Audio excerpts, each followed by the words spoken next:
Today's plan consists of two things. First, we're going to take the yellow and red 451, get it on the lift, add a piece under the nose to help protect the radiator. And then second, we're going to take the black and white 451.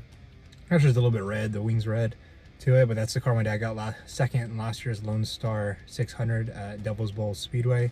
We'll be taking that and washing it, getting it up on the forklift, washing it underneath it. Then we're going to take all 4 cars out and just kind of give you a quick introduction.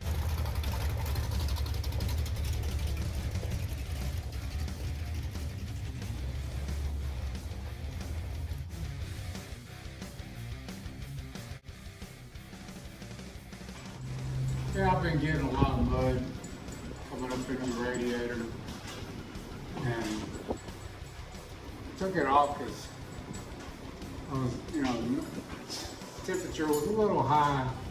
And now I got it under control, completely under control with the new fan and stuff. What if we just drill a few holes in it? Nah, it weakens it. Yeah. On the UMP, on the Enduro cars, I was having a lot of problems with these getting crushed in with all the dirt. You ought to see how I made them. I made out of 16 gauge steel, not aluminum. Put bracing on them.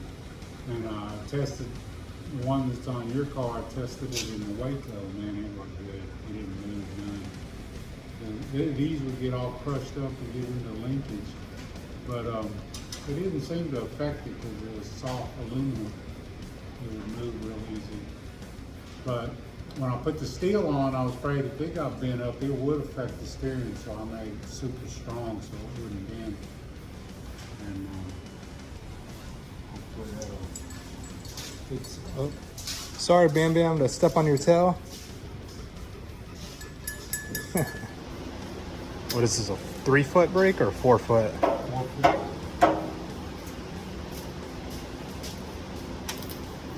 Yeah. Break about $800 now. I thought paid like a little less than $500 for it before, well, about 4 years ago. Now it doubled in price. Well, the big one's $5,000.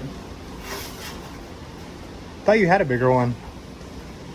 Nah, the other one was a 4-foot, but it was more. I about to wore this one out. I got this one more than cool. So,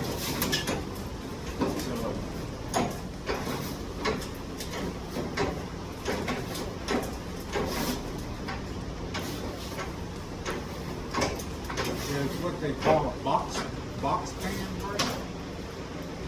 These things will come out in sections, but they were moving on me, so I welded them all together so I could just make nice straight edges with it.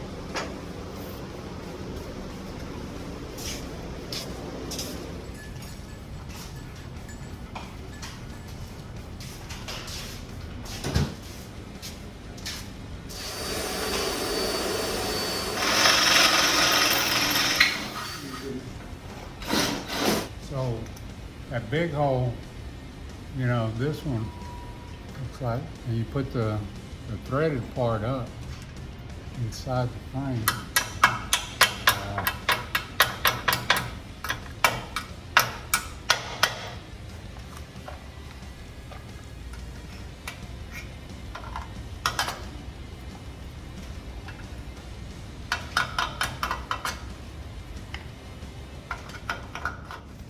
I got a bad habit of putting them in upside down and getting up there and then realizing you've got to turn that on.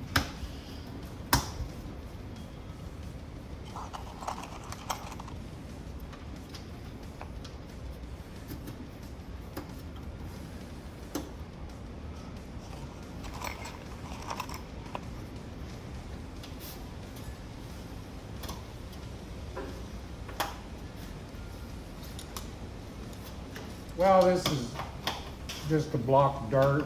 You want to be able to change it, take it on and off so that you can work on the tie rods and center link. You get out there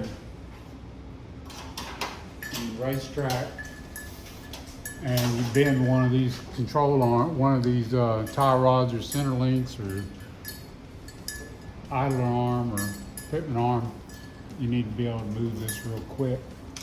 so that you can get to it. And the whole reason why we're putting it up there is so that to keep the dirt out of the radiator. Or keep something rigid from coming up in here and stabbing the radiator. And even though the race is a short race, Don't have time to really fix anything at the last minute.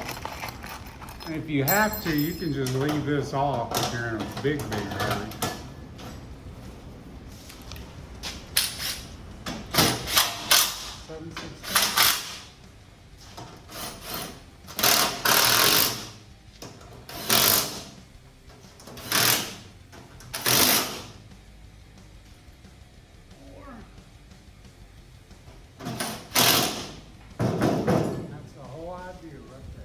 There we go.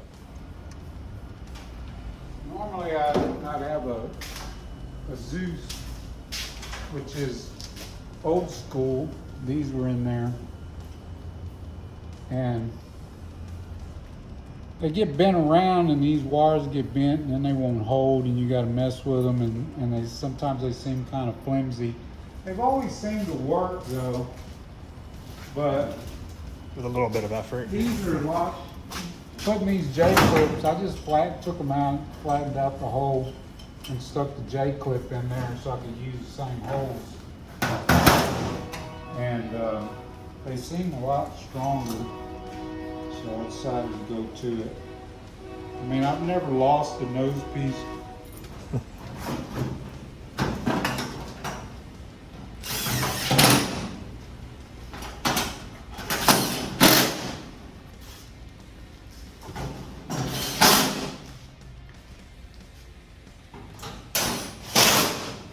What's up, Squatch? You see it? Hey, buddy. All right, we're gonna go ahead and move it out. All right.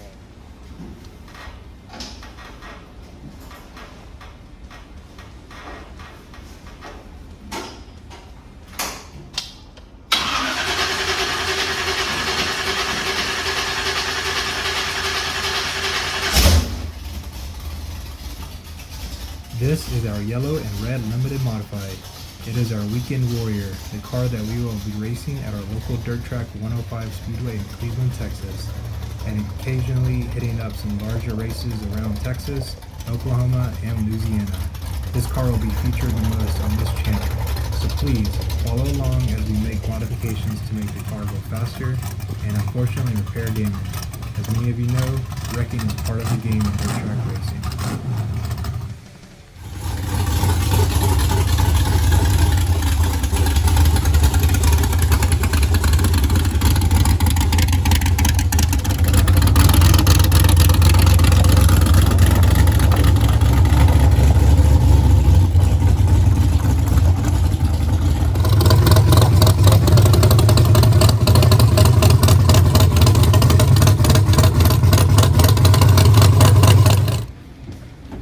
See the pan you added?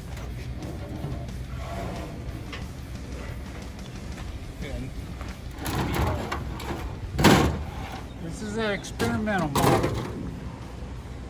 It's our first LS motor.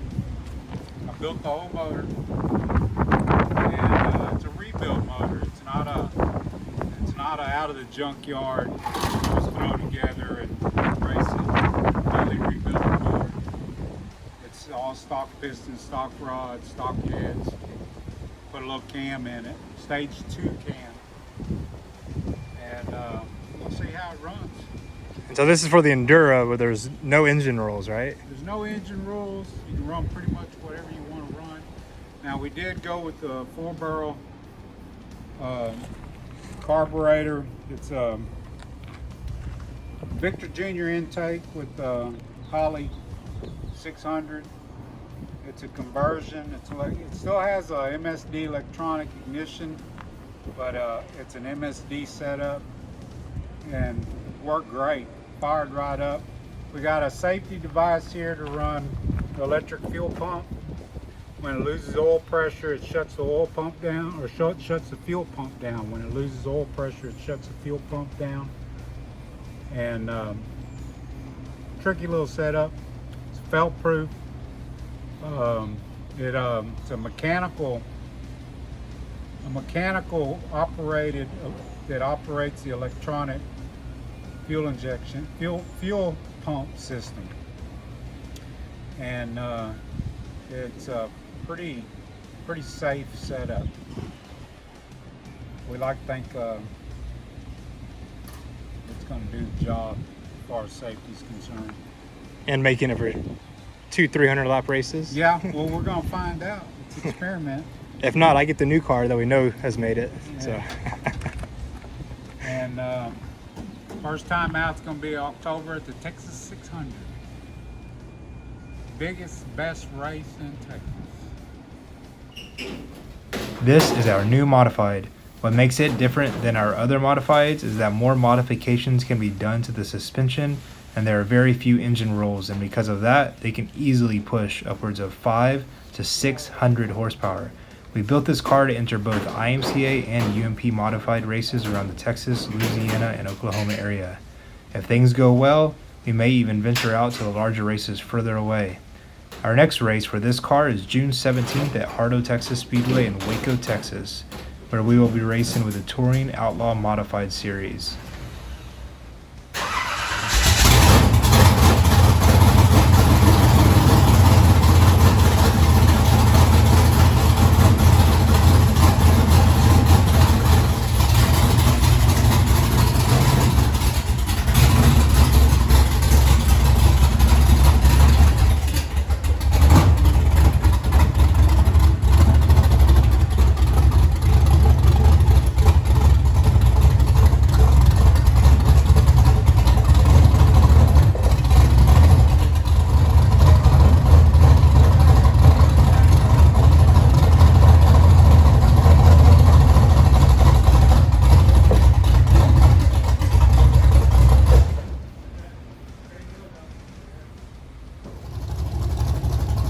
Last but not least is the car that my dad finished second in the last year's Texas Lone Star 600. This year I'll be driving the car, and he will be driving the yellow and white car that we showed earlier. This will be my first time racing an enduro race in over 20 years. The last time I raced an enduro race, I was 14 years old, and it was the first year of the limited modifieds at Battleground Speedway, and I got second place in that race.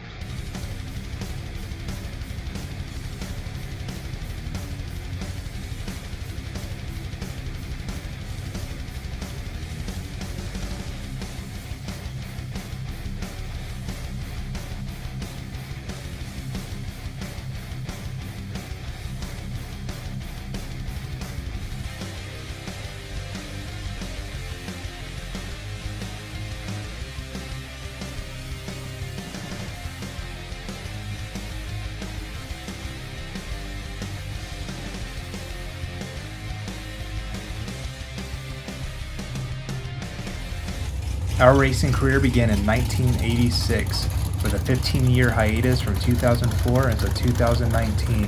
Please follow along as we continue our journey back into racing. As always, like, comment, and subscribe.